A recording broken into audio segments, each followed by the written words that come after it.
নমস্কার। খবরদার কথা নয়, আজকে হঠাৎ করেই আসা, কারণ ঘটনাটা হঠাৎ করেই ঘটেছে। ভারতবর্ষের নামী 600 জন আইনজীবী, যারা সুপ্রিম কোর্ট সহ বিভিন্ন আদালতে তাদের পেশাগত দায়িত্বে রয়েছেন, তারা ভারতের প্রধান বিচারপতির কাছে একটা চিঠি দিয়ে অভিযোগ এনেছেন যে বিচার ব্যবস্থার ওপর চাপ প্রয়োগ করা হচ্ছে। বলেননি কোনো জায়গায় যদিও যে রায়ের ক্ষেত্রে তার প্রভাব পড়ছে কিনা, কিন্তু ইঙ্গিত রয়েছে। যে কথা দীর্ঘদিন ধরেই বিরোধীরা বলছিলেন, আজকে সরকার পক্ষ বলতে শুরু করেছে। কেন তাদের সরকার পক্ষের কথা বলছি? কারণ এই আইনজীবীদের যিনি নেতৃত্ব দিচ্ছেন, আইনজীবী সালভে, তিনি এই মুহূর্তে সরকারের বেশ কিছু গুরুত্বপূর্ণ মামলার সঙ্গে জড়িত। বলা বাহুল্য যে সম্প্রতি যে বিষয়টি নিয়ে সবচেয়ে বেশি আলোড়ন তুলেছে সেই ইলেকট্রাল বন্ড। সেই ইলেকট্রাল বন্ডে স্টেট ব্যাংক যে সময় চেয়ে সুপ্রিম কোর্টে আবেদন করেছিল, তারও আইনজীবী তিনিই ছিলেন। বলা যাচ্ছে যে তার নেতৃত্বেই 600 জন সুপ্রিম কোর্টের প্রধান বিচারপতির কাছে এই চিঠি দিয়েছেন। চিঠির নির্যাস কিছু কিছু বেরিয়ে এসেছে ঠিকই, ফলাফল এখনও জানা যায়নি, কিন্তু এই চিঠিকে কেন্দ্র করে ভারতের প্রধানমন্ত্রী মন্তব্যও করেছেন জনসভায়, সেটাও প্রকাশিত। আমরা একটা জায়গায় এই নিয়েই অনেক দিন ধরেই উদ্বেগ প্রকাশ করছিলাম যে বিচার ব্যবস্থা কি স্বাভাবিকভাবেই প্রভাবিত হচ্ছে। দেখলাম বিরোধী পক্ষ এবং সরকার পক্ষ প্রত্যেকেই এই ব্যাপারে এসেছেন। আজকে এই নিয়েই আপনাদের কাছে আমরা বক্তব্য তুলে ধরার জন্য আমন্ত্রণ জানিয়েছিলাম রাজ্যের প্রখ্যাত আইনজীবী শ্রী পুরুষোত্তম রায় বর্মনের কাছে। তিনি রাজি হয়েছেন অল্প কিছু সময় বার করে আমরা তার কাছে সরাসরি যে পুরুষোত্তমরা, একটা অদ্ভুত ঘটনা ঘটে গেল। সুপ্রিম কোর্টের প্রধান বিচারপতিকে 600 জন স্বাক্ষর করেছেন। আমি সরকার পক্ষ চলে এলো বলছে 600 জন আইনজীবী, ভারতবর্ষে আইনজীবী আছে কমপক্ষে 20 লক্ষ। তার মধ্যে 600 জন আইনজীবীর চিঠি গুরুত্ব দেওয়ার মতো বিষয় কিনা এ নিয়ে প্রশ্ন উঠবেই। তারা সমগ্র আইনজীবী সমাজকে প্রতিনিধিত্ব করেন না। আর যারাই আইনজীবীরা চিঠি দিয়েছেন, তাদের রাজনৈতিক পরিচয় একদম জলের মতো স্পষ্ট, ফটিকের মতো স্বচ্ছ। তারা সবাই বিজেপি দলের আইনজীবী। এবং আপনি একটা কথা বলেছেন, নামই আইনজীবী। আমি একটা কথা বলবো সবিনয়ে, যাদের নাম দেখলাম তাদের মধ্যে একটা তো হরিশ সালভেকে আমরা জানি corporate lawyer, top corporate lawyer এবং প্রথিতযশা আইনজীবী, এবং বিজেপির আইনি মদতকারী। বিজেপির পক্ষে, সরকারের পক্ষে সমস্ত মামলায় উনি দাঁড়ান, জটিল মামলায়। উনি ছাড়া বাকি যারা আছেন তাদের কেউই কিন্তু সুপ্রিম কোর্টের 50 জন আইনজীবীর মধ্যে আসেন না। যাই হোক, আমি তাদেরকে ছোট করছি না, কিন্তু তারা নামই আইনজীবী বলবো না। এর মধ্যে আমি মান্নান আছে, বার কাউন্সিলের চেয়ারম্যান। তিনি তো বার কাউন্সিলের চেয়ারম্যান হয়ে বার কাউন্সিলকে প্রায় মোদির বন্দনার জন্য ব্যবহার করছেন। বাকি সবাই বিজেপি দলের আইনজীবী, 600 জন আইনজীবী। এবং এইটা অত্যন্ত পরিকল্পনা মাফিক এই চিঠিটা দেওয়া হয়েছে। এবং আরও অদ্ভুত ব্যাপার, প্রধানমন্ত্রী মণিপুর নিয়ে খবর রাখেন না, মণিপুর নিয়ে মন্তব্য করেন না, কোনো আলোচনা করেন না। 600 জন আইনজীবী চিঠি দিল এবং প্রধানমন্ত্রী নরেন্দ্র মোদীর নজরে পড়ল। নরেন্দ্র মোদী জনসভায় চিঠিকে প্রসঙ্গ করে উল্লেখ করে বললেন যে কংগ্রেসের কায়দা চাপ সৃষ্টি করা শুরু হয়ে গেল। এইটা সবটাই নির্বাচনের আগে একটা পরিকল্পিতভাবে বিজেপির একটা নাটক। বিচার ব্যবস্থা এবং চিঠিতে কী বলেছেন হরিশ সালভে সহ অন্যরা, তারা বলেছেন যে এক ধরনের প্রেসার গ্রুপ তৈরি হয়েছে, যারা সুপ্রিম কোর্টের উপর চাপ সৃষ্টি করার চেষ্টা করছেন।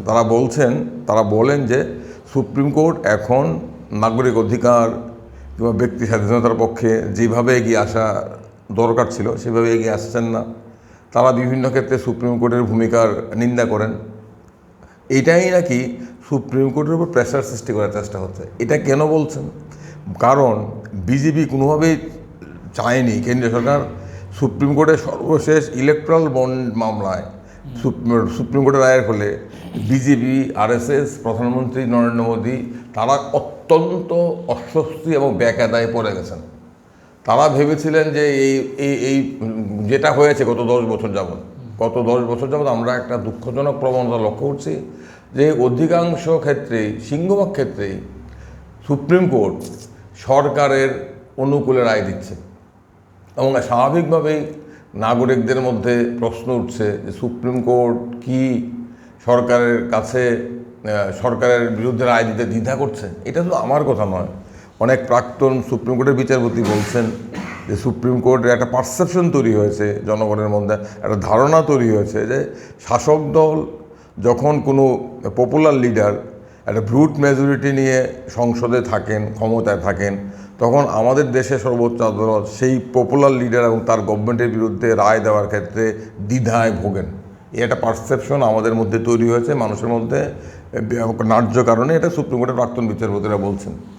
এখন বিজেপি ভেবেছিল ইলেকট্রাল বন্ড মামলায় রায় তাদের অনুকূলে যাবে এবং আমরা দেখলাম সুপ্রিম কোর্ট একটা ঐতিহাসিক রায় দিয়েছেন এবং সুপ্রিম কোর্ট অনেক ক্ষেত্রেই আমাদের আশা আকাঙ্ক্ষা পূরণ করতে পারেন না। এটা আমরা সুপ্রিম কোর্টের রায় আমার বিরুদ্ধে গেলে আমি সুপ্রিম কোর্টের সমালোচনা করবো তা নয়, এবং একটাও বলবো সুপ্রিম কোর্টের রায় নিয়ে আলোচনা হতেই পারে, কিন্তু সুপ্রিম কোর্টের প্রেশার ক্রিয়েট করে নয়। সুপ্রিম কোর্ট হচ্ছে কনস্টিটিউশনাল কোর্ট। সুপ্রিম কোর্টের দায়িত্ব হচ্ছে two protect the constitution, two protect the citizens right. Supreme কোর্টের দায়িত্ব করাপশনের বিরুদ্ধে যুদ্ধ করা নয়। সুপ্রিম কোর্টের দায়িত্ব টেরোরিজমকে মোকাবেলা করা নয়। সুপ্রিম কোর্টের দায়িত্ব হলো সংবিধান এবং আইনকে সঠিকভাবে প্রয়োগ করা এবং মূলত নাগরিকদের মৌলিক অধিকারকে রক্ষা করা, custodian of the citizens right. সেই প্রেক্ষাপট থেকে দেখলে সুপ্রিম কোর্টের ভূমিকা নিয়ে অনেক প্রশ্ন আছে, আমাদের সঙ্গতভাবেই আছে, আমরা 100 বার বলবো। এটা প্রেশার গ্রুপ নয়। আমরা যারা নাগরিক অধিকার আন্দোলনের সাথে যুক্ত, আমরা যারা আইনজীবী, আমরা যারা মানব অধিকার করি এবং প্রাক্তন বিচারপতি যারা আইনের সাথে যুক্ত, তারাও সুপ্রিম কোর্টের ভূমিকা নিয়ে আমরা বিভিন্ন সময় আমাদের ক্ষোভ, আমাদের হতাশা, আমাদের ব্যথা, আমাদের যন্ত্রণা আমরা ব্যক্ত করছি, এখনও করি। এবং এর মধ্যেও সুপ্রিম কোর্ট একটা গুরুত্বপূর্ণ রায় দিয়েছে, অনস্বীকার্য। এই রায়টা বিজেপি হজম করতে পারছে না। বিজেপি এবং আরও বিজেপি সুপ্রিম কোর্টের উপর প্রচণ্ড ক্ষিপ্ত হয়েছে শাসক দলের অনুগত বাহিনী, এবং স্বাভাবিকভাবে প্রধানমন্ত্রীও সুপ্রিম কোর্টেও এখন অসন্তুষ্ট। কারণ কি? তারা ভেবেছিল স্টেট ব্যাংক অফ ইন্ডিয়ার দরখাস্ত মোতাবেক সুপ্রিম কোর্ট ইলেকট্রাল বন্ড সংক্রান্ত যাবতীয় তথ্য প্রকাশকে পিছিয়ে লোকসভা নির্বাচনের পর নিয়ে যাবেন, জুন মাসে নিয়ে যাবেন। এটাই কেন্দ্রীয় সরকার চাইছিল, কারণ পর যদি থলে থেকে বিড়াল বেরিয়ে যায় তাহলে কেন্দ্রীয় সরকার, বিজেপি শাসক দল বিপদে পড়বে। কিন্তু সুপ্রিম কোর্ট এবং সুপ্রিম কোর্টের প্রচণ্ড চাপ তৈরি করা হয়েছে। হরিশ সালভেকে দিয়ে সুপ্রিম কোর্টের কাছে আবেদন করানো হয়েছিল, বলা হয়েছিল যে আমরা কোনোভাবে দিতে পারবো না। সুপ্রিম কোর্ট অত্যন্ত দৃঢ় হবে, যে এই দৃঢ়তাই সুপ্রিম কোর্টের কাছ থেকে আমরা আশা করি। সুপ্রিম কোর্ট অত্যন্ত দৃঢ়ভাবে হরিশ সালভের বক্তব্য খণ্ডন করে দিয়ে বলেছিল না, আজকের মধ্যেই, আগামীকাল 12টার মধ্যে সমস্ত তথ্য দিতে হবে। আমি তো বলবো হরিশ সালভে কিছু তার অনুগত আইনজীবী নিয়ে সুপ্রিম কোর্টের উপর চাপ সৃষ্টি করার জন্য এই চিঠি লিখেছেন। কারণ হরিশ সালভে আশা করেছিলেন যে তার কথা অনুযায়ী supreme court state bank of ইন্ডিয়ার দরখাস্ত মঞ্জুর করবেন এবং সুপ্রিম কোর্টের নির্দেশ মোতাবেক সমস্ত তথ্য, কারা টাকা পেল, কারা এই পৃথিবীর সবচাইতে বৃহত্তম প্রাতিষ্ঠানিক রাজনৈতিক দুর্নীতির সুবিধা পেল, কিসের বিনিময়ে সুবিধা পেল, এই তথ্য না জানানো যায় তার জন্য হরিশ সালভে এসবিআইয়ের ব্রিফ নিয়েছিল এবং নিশ্চয়ই প্রধানমন্ত্রীর নির্দেশে, কেন্দ্রীয় সরকারের নির্দেশে, কিন্তু হরিশ সালভে পারেননি। সুপ্রিম কোর্ট হরিশ সালভেকে মুখের মতো জবাব দিয়েছে। আমি আর কৌশিক বসে বসে হরিশ সালভের সওয়াল শুনছে। আমি তখন বলছিলাম, দেখো, a good lawyer when it takes a bad cause he makes a very bad impression.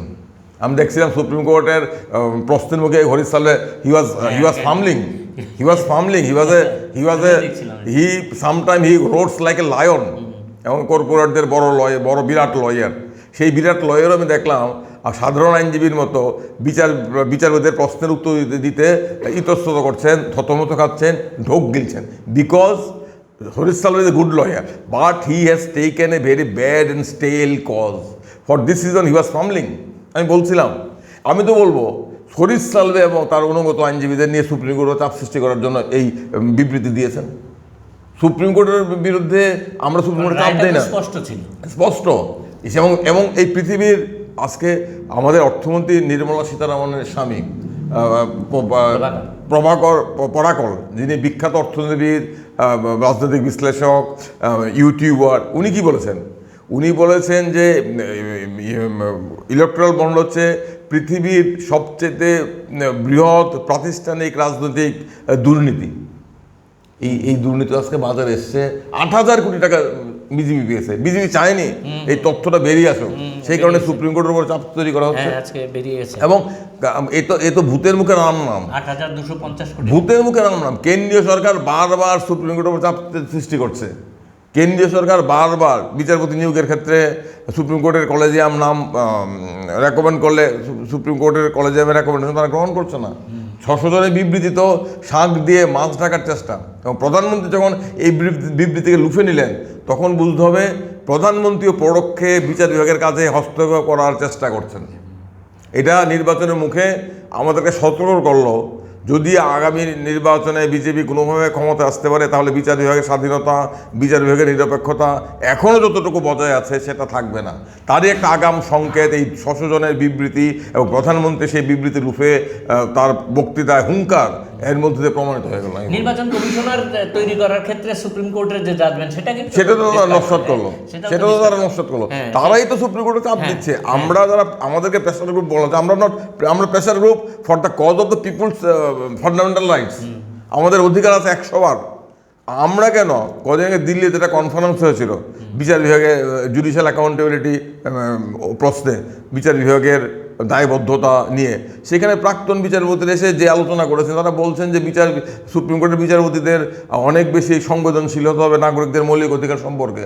তারা বলছেন।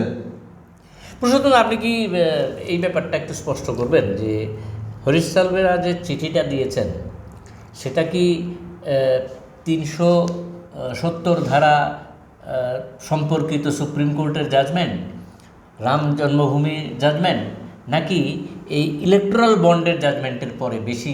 ইলেকট্রাল বন্ডের জাজমেন্ট এতদিন তো আমরা কথা বলেনি, কারণ 370 ধারা নিয়ে সুপ্রিম কোর্টের রায় আমাদেরকে আশাহত করেছে, আমাদেরকে বেদনাহত করেছে। কারণ প্রয়াত এফএস ফলি নরিম্যান, আইনের সর্বশেষ কিংবদন্তি, যিনি কিছুদিন আগে শেষ শাস্তি করেন, তিনি কি বলেছেন?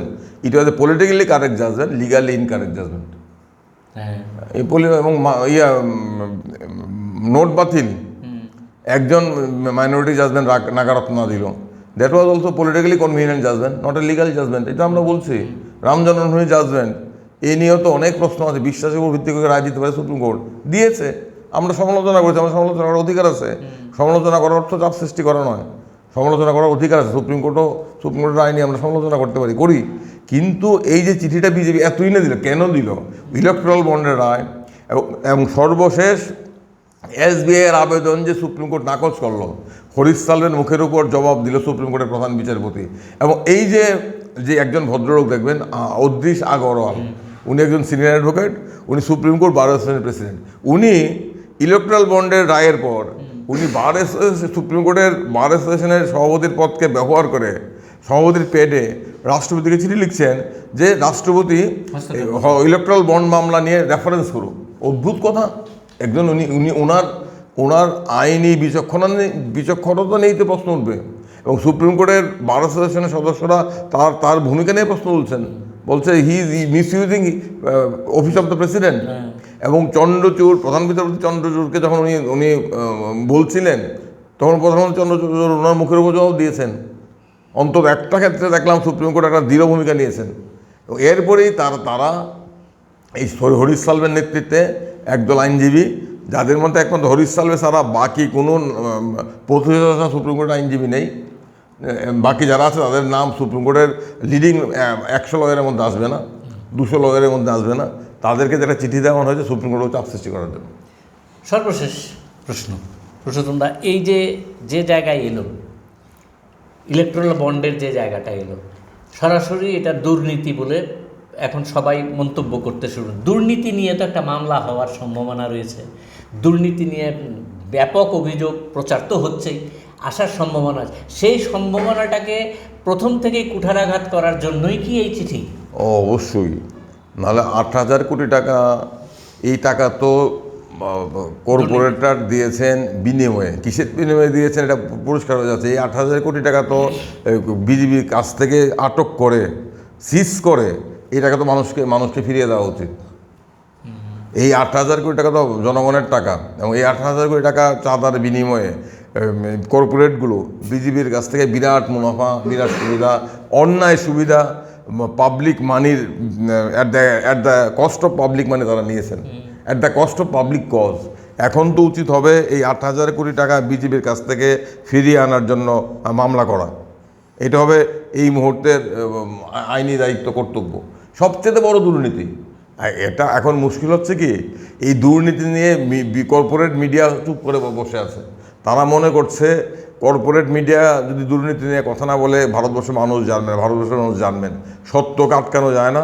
এই দুর্নীতির খবর, পৃথিবীর সবচেয়ে বড় রাজনৈতিক দুর্নীতির খবর ভারতবর্ষের গ্রামে গ্রামে পৌঁছবেই পৌঁছবে।